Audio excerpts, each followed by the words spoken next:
मैं doctor B D Patil आप सभी का आज की इस हिंदी ऑनलाइन कक्षा में स्वागत करता हूँ। दोस्तों, पिछले 3-4 कक्षाओं से हमने मधुआ इस जयशंकर प्रसाद जी की कहानी का अध्ययन किया।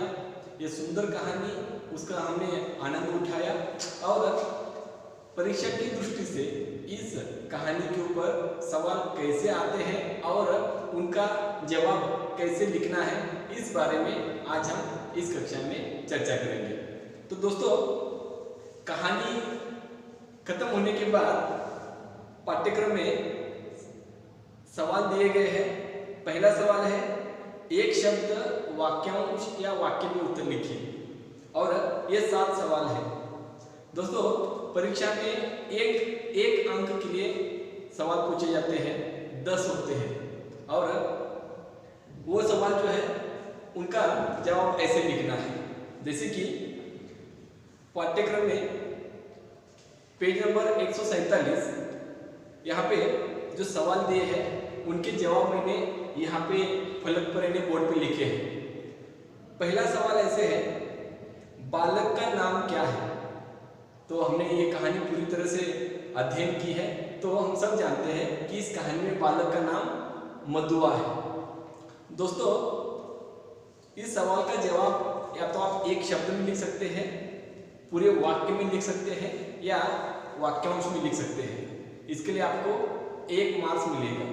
तो सवाल है, बालक का नाम क्या है, और उसका जवाब है हमने पहले लिखा है, बालक का नाम मधुआ है। ऐसे पूरे वाक्य में भी इसको लिख सकते हो, बालक का नाम मधुआ है, या सिर्फ मधुआ इतना भी आप लिख सकते हो, आपको पूरा 1 मार्क मिलेगा। दूसरा सवाल है दोस्तों, ठाकुर सरदार सिंह का लड़का कहाँ पढ़ता था? और उसका जवाब है, ठाकुर सरदार सिंह का लड़का लखनऊ में पढ़ता था। कहानी में हमने देखा जो इस कहानी के पात्र हैं ठाकुर सरदार सिंह हैं, उनका जो लड़का है वह लखनऊ में पढ़ता था। तो आप एक शब्द में ऐसे उसको लिख सकते हो कि लखनऊ में। तीसरा सवाल है, बड़े बड़ों के घमंड चूर होकर कहाँ मिल जाते हैं? और ये बात शराबी ने ठाकुर सरदार सिंह को कही थी कि जो लोग बड़े बड़े हैं ना, उनका जो घमंड होता है, जो घमंडी होते हैं, बड़प्पन का घमंड जो होता है, वह घमंड धूल में क्या है, चूर होकर मिल जाता है। तो इसका जवाब है, धूल में, बड़े बड़ों का घमंड धूल में चूर होकर मिल जाता है। दोस्तों, अगला सवाल है, चौथा, गंदी कोठरी में बालक को खाने के लिए क्या मिला? गंदी कोठरी में बालक को खाने के लिए क्या मिला? और कहानी में हमने देखा, जब शराबी बच्चा भूखा इसलिए उसको अपनी कोठरी में लेके जाता ना, गंदी कोठरी, तो कोठरी में जाने के बाद उसने उस बच्चे को खाने के लिए कुछ मिलता है क्या, वो ढूंढा, और उसे क्या मिला? पराठे का टुकड़ा। गंदी कोठरी में बालक को खाने के लिए पराठे का टुकड़ा मिला। 5वां सवाल है, शराबी के हाथ में कितने रुपए थे? शराबी के हाथ में कितने रुपए थे? शराबी 7 दिन के बाद जब ठाकुर सरदार सिंह को कहानियां सुनाने के लिए गया था ना, तो वहां पे उसको रुपए मिले थे। कितने? 1 रुपए। शराबी को ठाकुर सरदार के यहाँ से 1 रुपए मिले थे, इसलिए शराबी के हाथ में कितने रुपए थे? 1 रुपए। तो आप इसको पूरे वाक्य में भी लिख सकते हो, शराबी के हाथ में 1 रुपए थे, ऐसा लिख सकते हो जवाब, नहीं तो सिर्फ 1 रुपए इतना भी लिख सकते हो। अगला सवाल है, सीली जगह में सोते हुए बालक ने क्या ओढ़ लिया था? सीली जगह यानी गीली जगह। जब शराबी की कोठरी में बालक सोया था ना, तो जगह गीली थी, पानी यहाँ वहाँ गिरा हुआ था, और बच्चा खाकर वहीं पे सोया था, और ठंड का मौसम था, तो बहुत ठंडी थी ना, तो उसको क्या है, ओढ़ने के लिए कुछ तो चाहिए था। तो शराबी का पुराना बड़ा कोट उसने ओढ़ लिया था। किसने? बालक ने, मधुआ ने। सोते समय शराबी का जो पुराना बड़ा कोट था ना, वो अपने ऊपर ओढ़ लिया था ठंड से बचने के लिए, और वो सो गया था। तो इसलिए जवाब है कि सीली जगह में सोते हुए बालक ने शराबी का पुराना बड़ा कोट ओढ़ लिया था। और इसमें 7वां सवाल है, बालक की आंखें किसकी सौगंध खा रही है? जब शराबी काम करना चाहता है, काम करने की बात करता है, और वो मधुआ से पूछता है कि तू काम करेगा? तो उसने कहा हाँ करूँगा। कहीं पे भी रहना पड़ेगा, रहोगे? तो मधुआ ने कहा कहीं पे भी रह लूँगा। तो ये जब कहते समय उसके आंखों में जो एक विश्वास दिखाई दे रहा था, उसके बारे में सवाल है कि बालक की आंखें किसकी सौगंध खा रही थी? सौगंध यानी कसम। और जवाब है बालक की आंखें दृढ़ निश्चय की सौगंध खा रही थी। दृढ़ निश्चय, कहीं पे भी रहूंगा, कुछ भी काम करने के लिए तैयार हूँ, कहीं पे भी सोने के लिए तैयार हूँ। ये जो एक दृढ़ निश्चय उसके आंखों में दिखाई दे रहा था, वही यहाँ पे लेखक बता रहे हैं। बालक की आंखों में, बालक की आंखें दृढ़ निश्चय की सौगंध खा रही थी।